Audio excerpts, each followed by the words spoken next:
There are moments in life when the world goes quiet, not peaceful, not calm, just quiet.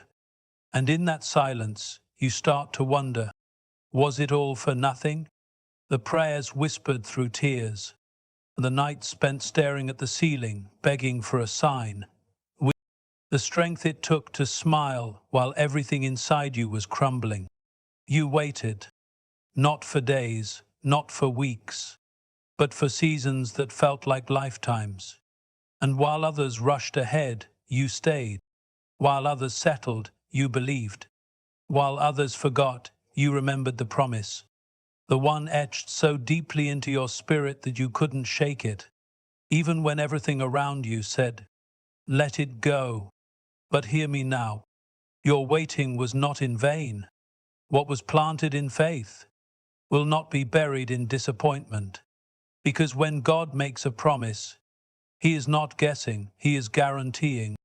And His timing, perfect, every time. The silence was not empty, it was sacred preparation. There is a kind of silence that doesn't just stretch across moments, it stretches across your soul. It comes after the prayers have been prayed, after the tears have dried on your pillow, after you've convinced yourself that this time maybe God really did forget. You don't hear a no, you don't hear a yes, you hear nothing. And it's in that nothingness that doubt tries to make its home. The mind begins to ask questions the heart isn't ready to answer. Was it all just my imagination? Did I wait for something that was never mine to begin with? But the truth, though quiet, has never left. That silence you mistook for abandonment was never empty. It was full of unseen activity, full of preparation in realms you cannot see, full of answers that were being arranged piece by piece, like a divine mosaic only heaven could comprehend. While you were waiting, something was being built around you, inside you, and ahead of you. But it had to be done without your interference. It had to be done in silence. The world has conditioned us to equate stillness with stagnation, to believe that if something isn't moving, it must be dying. But in the spiritual realm, stillness is often the greatest sign that something sacred is unfolding. Trees do not grow in noise. Diamonds are not formed with chatter.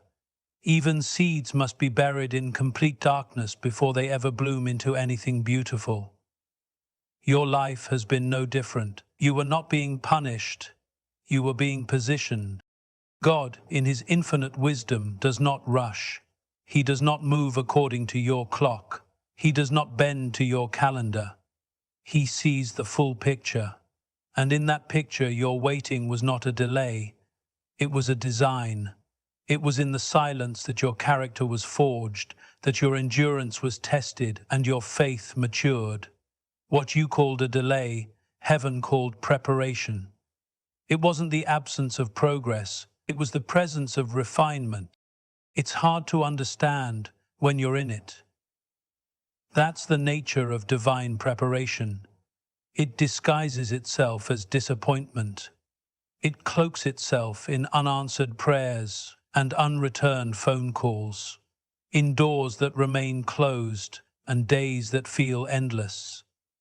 But beneath the surface of it all, the soil of your life was being cultivated for something heavier, something higher, something holy. What you thought was God withholding from you was actually Him withholding for you, preserving what was sacred until you were strong enough to carry it. And make no mistake, you had to go through the silence. Not because it was fair, but because it was necessary. Necessary for you to learn what doesn't break you. Necessary for you to stop depending on things and people that were never meant to carry your hope. Necessary for you to finally hear the voice within you that doesn't waver with circumstance. That voice, that quiet whisper of eternity, was not absent.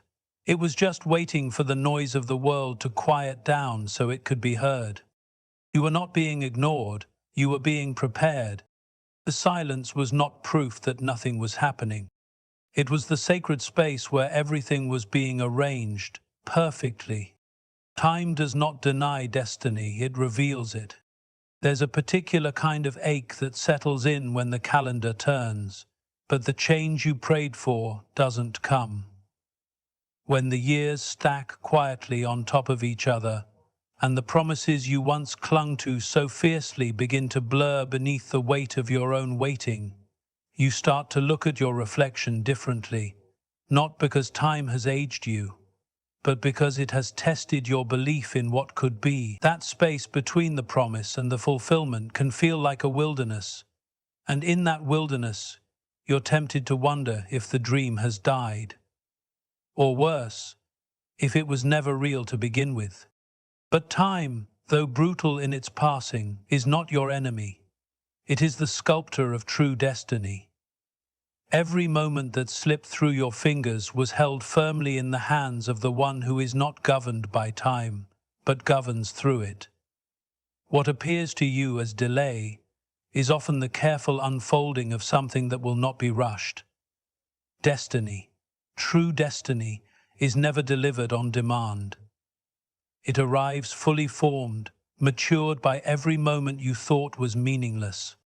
You see, we live in a world obsessed with urgency. Everything is measured in now, fast success, immediate gratification, instant answers. But sacred things do not grow in urgency. They grow in patience.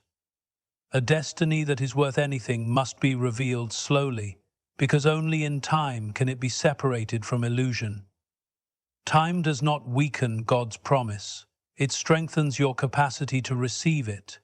If the dream was given to you instantly, without the weight of process, it would collapse under its own potential. So the waiting, as cruel as it felt, was never wasted. It was ensuring you would not just receive your destiny, you would recognize it.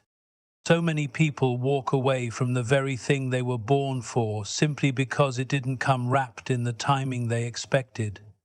But heaven doesn't work according to human deadlines. It works by divine alignment. The right opportunity at the wrong time can become a burden. The right relationship too soon can break you. The right calling without the right character will crush you. Timing is not a delay of your dream, it is the protection of it. Every step you've taken in what felt like circles was actually movement in a divine spiral, leading you inward, downward, deeper into the kind of resilience that only time can shape. The pain you endured didn't mean the promise was wrong. It simply meant you were in the process of becoming the version of yourself who could carry the weight of it. Your destiny isn't just about what you receive, it's about who you must become to receive it well. And who you are now, after the waiting, after the storms, after the disappointments, that version of you sees with clearer eyes. You know the value of what cannot be rushed. The world may look at you and call it failure. They may whisper about how long it's taken, but they don't see what's being formed within you. They don't see that the time that tried to destroy your belief actually refined it into something unshakable. You are not late. You are not behind. You are in divine sequence with something far greater than your understanding. So, hold fast. The delay you've endured is not denial, it is direction. Destiny is not the dream that fades when time passes. It is the truth that only becomes clearer as time reveals who you were always meant to be. Pain was never pointless, it was the proof you were chosen. There comes a point in every soul's journey where the pain doesn't just visit, it settles in. It doesn't knock gently, it crashes through the door and makes itself at home. And for a while, it feels like that pain becomes your identity. You stop remembering who you were before it. You question whether you'll ever recognize yourself again. The weight becomes so familiar that the idea of freedom starts to feel foreign. And in that heaviness, the heart begins to whisper dangerous things. Like maybe this struggle was proof that you were never favored, never chosen, never truly seen. But the truth, though not loud, has always been present. Pain is not the sign that you were forgotten. It is often the very sign that you were marked for something uncommon. The weight you carried wasn't proof of punishment, it was evidence of preparation. You see, easy lives rarely carry great purpose, and deep callings are almost always preceded by deep wounds. It may not feel fair, but divine selection has always required a cost. You were not chosen for comfort, you were chosen for impact, and impact always begins with internal transformation. Before you were called to change anything outside of you, something within you had to be tested, broken, and rebuilt stronger than it was before. Pain has a way of uncovering the parts of us we never knew existed. It strips away illusions, it tears down pride, it exposes our false dependencies, but more importantly, it wakes us up, it calls us to attention. It teaches us to listen, not just to the noise around us, but to the still, small voice that speaks underneath the ache. And it's that voice, the one that whispers even in your most shattered state, that reminds you that your pain is not your prison, it's your passage. It's easy to glorify breakthrough once it's arrived, to speak of purpose once it's visible. But it takes something holy to endure the process when it feels like every part of you is being undone. And yet, here you are. Not because it was easy, not because the burden was light, but because something inside you refused to let go of what your spirit knew, even when your flesh was tired, that this pain would not be the end of your story. You didn't just survive it, you carried it with grace. You learned to walk with invisible wounds, to keep showing up when quitting would have made more sense. You kept loving even when your heart had every reason to shut down, and in doing so you became living proof that pain, while bitter, can be transformed into something sacred. Others may see your life and only recognize the scars, the detours, the long nights of silence. They may never understand the private wars you fought just to stand where you are now, but heaven saw it all. Every tear, every whispered prayer, every silent scream, none of it was missed, and none of it was meaningless. You were not being punished, you were being purified. You were not overlooked, you were being overhauled.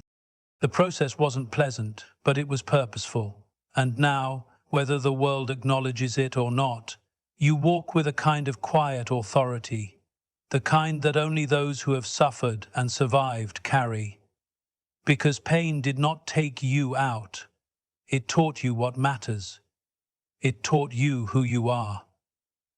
And it revealed, in ways nothing else could, that you were never ordinary. You were always chosen. Faith is not a feeling, it's a choice to stand when all falls. Faith is a word often softened by repetition, a word people place on mugs, hang on walls, or quote in passing, as though it were nothing more than a hopeful suggestion. But those who have truly walked through seasons of darkness know that real faith is not soft. It is not poetic. It is not wrapped in comfort. Real faith is forged in fire. It lives in the tension between what you believe and what you see, between the promise God gave you and the silence you're surrounded by. There is a part of the journey no one talks about until you're living it. The part where everything you trusted begins to crack, and the people you depended on slowly fall away. The part where prayers go unanswered and doors close without explanation. It's the place where clarity is absent and confusion speaks louder than hope. This is the place where faith is no longer something you feel. It becomes something you choose, something you dig for, something you hold on to, not because it makes sense, but because something in you refuses to let go. It's easy to speak about faith when the path is lit and the blessings flow easily. Anyone can be strong when they're carried by momentum, when every decision seems confirmed by immediate reward. But when the winds shift, when the silence grows louder than the voice of God you once heard so clearly, that's when the real test begins. That's when you find out whether your faith is rooted in outcomes or rooted in truth. And that kind of truth doesn't waver just because your circumstances do. There are days when belief feels like betrayal, betrayal of your logic, your pain, even your own timeline. But true faith has never been about denying reality. It's about declaring that what you see is not the full story. It's about holding space for what God said, even when your emotions want to declare it over.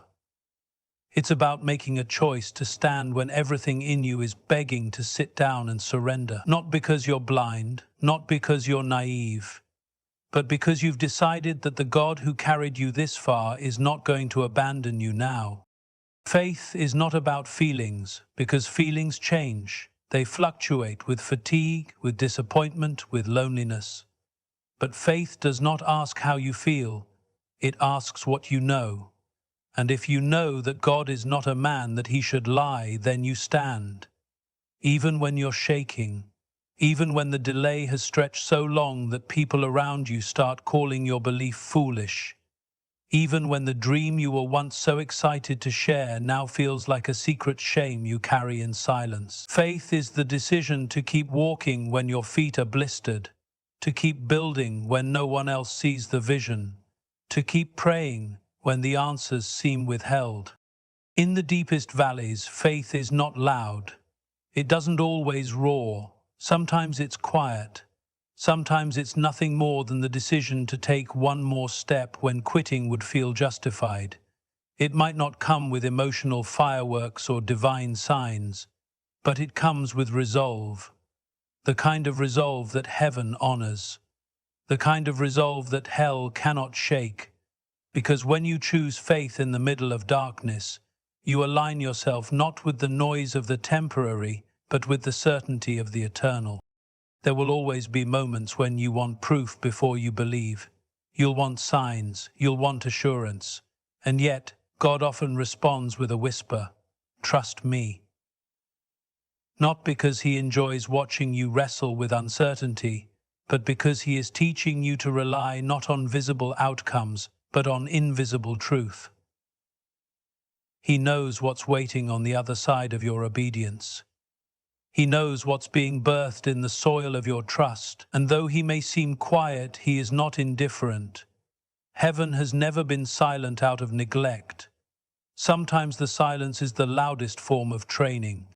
If you've found yourself in a place where nothing is working the way you thought it would, where the dream feels distant and the promise seems like a fading echo, understand this: you're not being punished, you're being strengthened. You're not being broken, you're being redefined. Faith was never about keeping you safe from struggle. It was about keeping you grounded in the struggle, anchored when the storm arrives. And if you've come to the edge of yourself, where logic has run out, where tears have run dry, where answers are nowhere in sight, you are not failing. You are being invited into a level of intimacy with God that only deep pain makes possible. It's in this place, where everything is stripped away, that your soul hears him the clearest. Not in the noise of public affirmation, but in the quiet resilience of private surrender. You are not faithless because you doubt. You are not weak because you weep. And you are not far from the promise just because you can't see it yet. The greatest moves of God often come after the longest silences. The most profound breakthroughs often follow seasons where you had to walk without sight, where you had to praise without reason, and where you had to keep showing up even when nothing seemed to change. If faith were a feeling, it would vanish in the face of trial. But because it is a choice, a decision to stand when everything falls, it becomes the very thing that ushers you into the fulfillment of what was promised. When God moves, it won't be small, it will be undeniable. For so long you've held your breath, waiting for something to shift. You've looked for signs, scanned the horizon, searched for even the faintest flicker of change. There have been moments when your heart was stirred by possibilities, only to be silenced by the return of the same silence. You've tried not to let the disappointment settle in, but eventually it does. Not loudly, not all at once. It creeps in quietly and disguises itself as realism. It tells you to stop expecting too much. It teaches you to lower your hopes, so you won't feel that ache again. Over time, you begin adjusting your prayers, not because you've stopped believing, but because you're trying to protect what little faith you have left. You stop asking for the big breakthrough and start hoping for just enough. Just enough strength to get through the day, just enough light to keep walking, just enough grace to not give up completely. And while there's a quiet kind of courage in enduring silently, it was never meant to be the end of your story. Because the God who called you, the one who began the work within you, has never been interested in doing things halfway. He is not a God of crumbs. He does not lead you through wilderness just to leave you wandering forever. He does not bring you to the edge of hope only to let it break in your hands. When He moves, He does not slip quietly into your life as though He needs permission. He comes in fullness, with purpose, with precision, and with a timing so perfect that all the waiting, all the heartbreak, all the confusion finally starts to make sense in a way that no explanation ever could. But here's the mystery. Before the undeniable comes, He often allows the impossible, not to torment you, but to stretch your capacity to receive what's coming. You were never meant to settle for survival. But the pain you've endured, the delays that have confused you, and the silence that tested you were all part of the setup. Not to break your belief, but to break the limits around it. Because the truth is, your faith had to grow bigger than your fear. Your spirit had to become stronger than your circumstances. Your identity had to be rooted in something deeper than results. So when the moment does come, and it will, you'll know it wasn't luck, it wasn't coincidence. It wasn't the result of hustle, manipulation, or favor from people. It will be clear that only God could have done it. Because He waited until every other option fell away. He waited until it could not be credited to anyone but Him. He waited until your heart was aligned, your motives purified, and your soul humbled enough to carry the weight of the blessing without losing yourself in it. There will be a day when the very things that kept you awake in agony will be the reason you fall to your knees in awe. You will remember how long it took. You will remember the nights you doubted, the mornings you felt forgotten, the tears you hid from others because you didn't want to seem weak. And you'll look around and realize that not only did God answer, but He exceeded what you thought was possible. He didn't just restore what you lost, He multiplied what you were ready to settle for. And what's most profound is that you'll realize the blessing wasn't just in what you received, it was in who you became while you waited. You'll see that the process wasn't punishment, it was permission to rise into the person who could walk in the fullness of destiny.